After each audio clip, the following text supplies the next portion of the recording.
এখানটায় এই কদিন আগে একটা ব্লাস্ট হয়েছিল, যারা বয়লারের এখানে সমস্ত গার্মেন্টস যে ফ্যাক্টরিগুলো আছে most of them are illegal. এই বিষয়ে এনজিটি থেকেও এগুলো নিষেধাজ্ঞা জারি করা হয়েছে। ওয়েস্ট বেঙ্গল পলিউশন কন্ট্রোল বোর্ডও এদের ইলেকট্রিক কেটে দিতে বলেছে, সব বন্ধ করার কথা। আর এই এতদিন ধরে সিপিএম সরকার, 15 বছর ধরে দীর্ঘদিন ধরে তৃণমূল সরকার, এরা কোনোদিন এই সব লোকগুলো, গরিব লোকগুলো কোথায় যাবে ফ্যাক্টরি বন্ধ হলে, সে বিষয়ে কোনোদিন দেখভাল করেনি। এবং এই যে প্রজেক্টটা আছে, এই প্রজেক্টের অ্যাকচুয়ালি মালিক হচ্ছে রমজান শেখ ছিল। এই রমজান শেখ তৃণমূল আসার পর কয়েক হাজার কোটি টাকার সম্পত্তি করে। এবার সে মারা যায়। এবার তৃণমূলের জমানায় তো যারা বিড়ির ধোঁয়া টানতো রমজানের মতন, তারা সব গাড়ির ধোঁয়া শুধু নয়, কোটি কোটি টাকার এটা বিজনেস করছে। তো বিজনেস করুক, কেউ আপত্তি করছে না, কেউ হাজার কোটি টাকার মালিক হোক, তাতে কোনো আপত্তি নেই। কিন্তু তাদের আন্ডারে যে সমস্ত গরিব লোকগুলো আছে তাদের কথাও তো ভাবতে হবে। এইখানে ওই প্রজেক্টের ভেতর যে সমস্ত ফ্যাক্টরিগুলো আছে, সেই সমস্ত গরিবগুলোর কোনো ইএসআই নেই, পিএফ নেই, তারা জাস্ট লাইক এ রোবট, তারা খেটে যাচ্ছে। এবং যার ফলে যে ছেলেটা মারা গেল, সেই ছেলেটার ফ্যামিলি কী হবে এই বিষয়ে কেউ নেই। এখানে অনেক শ্রমিক আছে। আজকে আমি চটাফোর্টে ঢুকেছিলাম, যেখানটায় ব্লাস্টটা হয়েছে, গিয়ে দেখি যে তাদের মধ্যে তারা অনেকে আছে বহিরাগত। তাদের হয়ে বলার কেউ নেই, তারা বেশিরভাগ অশিক্ষিত বলে।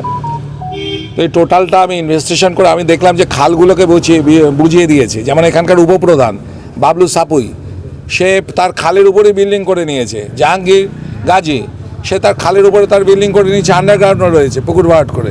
তো এরকম সব লোকরা পরিবেশটাকে টোটাল শেষ করে দিয়েছে। তো এই পরিবেশকে শেষ করে দিয়েছে, এগুলো তো বলবে পলিটিক্যাল লিডাররা, যারা ক্ষমতায় থাকবে। তা এতদিন ধরে তৃণমূল ছিল, তারা তৃণমূল কিচ্ছু করেনি। পুলিশ প্রশাসন কী করবে যদি নেতারা প্রশাসনকে বাধা দিয়ে দেয়?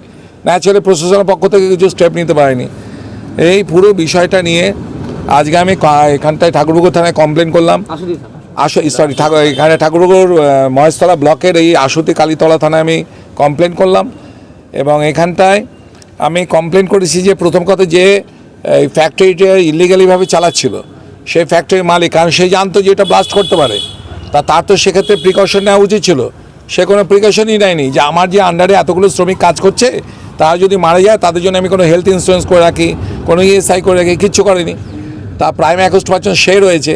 এবং ওই ইলিগাল ফ্যাক্টরিগুলো ওই প্রজেক্টে যে চলছে, আজকে আমি কথা বললাম সেখানকার লোকদের সঙ্গে, তারা বলেছিল যে ওখানটাতে এই রমজান শেখ বলেছিল যে ওখানে একটা জমি দেবে, যেই জমিতে এগুলো পিউরিফাইড করার জন্য তাদের ওখানটা একটা হাব মতো তৈরি করবে, কিন্তু কিছুই করেনি।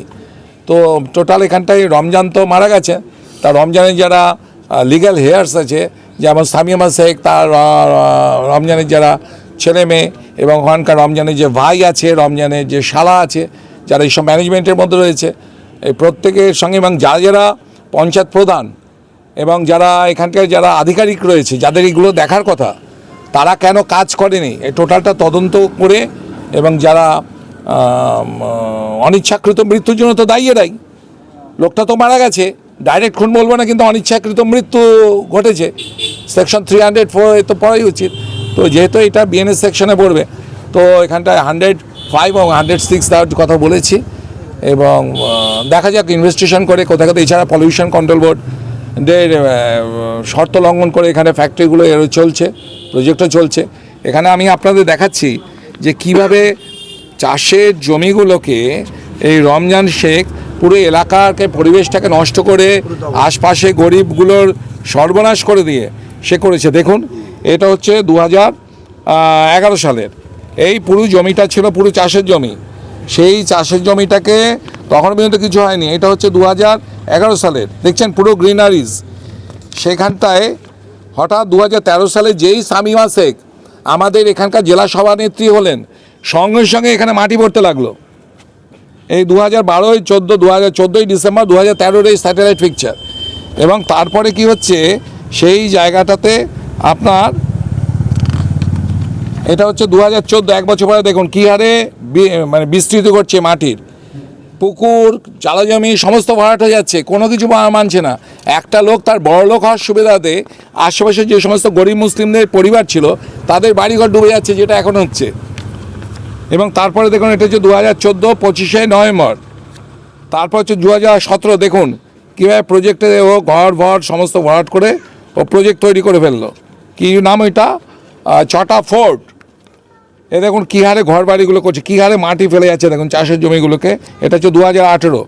অর্থাৎ শামীমা শেখ নিজের গিন্নি জেলা সভানেত্রী বলে পুরো আইনকে বুড়ো আঙ্গুল দেখিয়ে, এবং সমস্ত হচ্ছে অভিষেক ব্যানার্জি আসার পর। এখানে অভিষেকের সঙ্গে কানেকশন আছে কিনা সেটাও দেখতে হবে, কারণ অভিষেক আসার পরই আমাদের এখানকার জলাজমিগুলো সব শেষ হয়েছে। দেখুন 2020, দেখুন এটা 2020-তে কী হারে এইদিকে মাটি ফেলছে, এদিকে মাটি ফেলেছে, সব স্যাটেলাইট পিকচার, উপগ্রহ চিত্র এগুলো।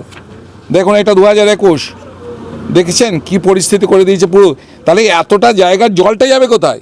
এই যে কয়েক লক্ষ গ্যালন জল, এ তো জলগুলো যাবে আশেপাশে গরিব বাড়িগুলো যেগুলো মাটি বাড়ি আছে তারা সব ডুববে, তাদের ছেলেমেয়েরা মশা মাছি কামড়ে মরে যাবে। কোনো জল নিকাশি ব্যবস্থা নেই। দেখুন 2022-এ আরও কতটা বিস্তৃত করেছে, কোটি কোটি লাভ খেয়েছে, পুরোপুরি ইলিগাল। এটা কোনো এখানটায় টাউন অ্যান্ড কান্ট্রি ডেভেলপমেন্টে দেখুন এটা 2022-এর, এবং বর্তমানের দেখুন পুরো কি করে দিয়েছে, কোনো জল নিকাশি ব্যবস্থা নেই, কিচ্ছু নেই, একদম পুরো পরিবেশকে শেষ করে দিয়েছে এরা। এই জন্য পলিউশন অ্যাক্টকে ভঙ্গ করার জন্য পুরো ইকোলজিক্যাল ব্যালেন্সগুলো নষ্ট করে দিচ্ছে তৃণমূলের নেতা নেত্রীগুলো। আর শুধুমাত্র বেশি হচ্ছে মুসলিম গরিব লোকগুলো, তাগুলোর ভোট নিয়ে, কিন্তু তাদেরই সর্বনাশ করছে, মুসলমানদের বেশি ক্ষতি করে দিয়েছে এই তৃণমূল সরকার। এটা মুসলিম পরিবারগুলোর বুঝতে হবে যে তাদের কত করে দিয়েছে, কত ক্ষতি করে দিয়েছে তাদের নেতারা।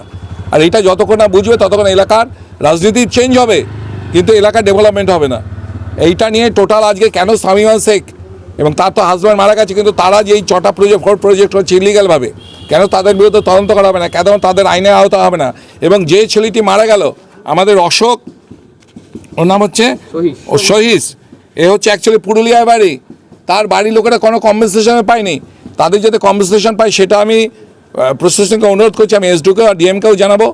আর পুরো ইলিগালি এই 6টা প্রজেক্ট যে চলছে, এবং আশপাশে খালগুলোতে মানুষ থাকতে পারে না কেউ ঘাটটায়, তাদেরকে রোজ তাদের পার ডে 2000-5000 টাকা আমি ধরলাম যে তাদের রোজ দিচ্ছে। তাদের শরীরে যে রোগগুলো হবে, রোগগুলোর কত লক্ষ টাকা, তাদের তো আয়ু কমিয়ে দেওয়া হচ্ছে। শুধু এটা লেখাপড়া যায় না বলে, তাহলে যারা এডুকেটেড পার্সন বা যারা লিডার তাদের তো এগুলো ব্যাপার দেখা উচিত। তো এই বিষয়টা টোটালটা নিয়ে আমি আজকে 6টা এতে করলাম। এবং এই যে অভিষেক ব্যানার্জি এই লোকসভাতে আসার পর 2014-র পর এই সমস্ত বিকৃতিগুলো, এই ইকোলজিক্যাল ব্যালেন্সগুলোকে নষ্ট করেছে। আমি কালকে মহেশতলা থানাতেও আপনারা দেখেছেন যে সেখানে কিভাবে সরকারি জমিকে ও দলিলকে চেঞ্জ করে এই পুরো ভাইপো এবং তার গ্যাংরা কীভাবে কোটি কোটি টাকার, কয়েক হাজার কোটি টাকার ওখানটা বিক্রি করছে। আজকে এটাও দেখলাম যে কয়েক হাজার কোটি টাকার এই যে 6টা ফোর্টের এরিয়ায় যে প্রজেক্ট চলছে, তাতে এলাকার তো কোনো ডেভেলপমেন্ট হয়নি, অত সাময়িক কিছু রোজ পেয়েছে তারা মনে করছে ওইটাই সব, কিন্তু তাদের প্রয়োজনীয়কে সে নষ্ট করে দিচ্ছে এই তৃণমূলের নেতারা। আমি তো বললাম আমি এখানটায় করেছি যে আপনার যারা যে অ্যাকচুয়ালি ফ্যাক্টরির মালিক, সেই মালিকের বিরুদ্ধে তো করেইছি। এছাড়া শামীমা শেখ, কারণ রমজান মারা গেছেন, তার যারা যোগ্য উত্তরসূরি তার নামে রয়েছে। এছাড়া রয়েছে হচ্ছে আপনার যারা পঞ্চায়েত প্রধান, উপপ্রধান, যারা জেনে শুনেও এখানটায় সাসপেক্টেড জাভেদ আলম, মঞ্জুর আলম, এ রয়েছে সন্তোষপুরের বাড়ি, এর নাম রয়েছে।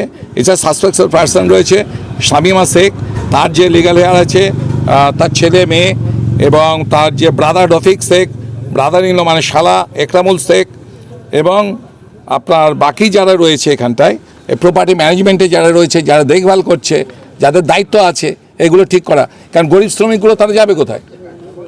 বা যাদের ফ্যাক্টরি করতে গিয়েছে তাদের যদি ওরা বলে দিত যে এগুলো করতে হবে, তারা তো তাহলে ফ্যাক্টরি করতে হবে, তারা তো করতো। আজকে এই ছেলেটা মারা গেছে, সে চলে গেছে, কিন্তু আরও তো অনেক লোক মারতে পারে, তাদের ফ্যামিলিগুলো কে দেখবে? এই টোটালটা নিয়ে যারা যুক্ত, এবং যারা এখানে গভর্নমেন্ট অফিসাররা যারা রয়েছে তাদের নামও দেওয়া রয়েছে এতে, যে বিডিও, বিএলআরও, তৎকালীন যারা আছে, তৎকালীন এখনও তো চলছে, এখনও কোনো স্টেপ নেওয়া হয়নি।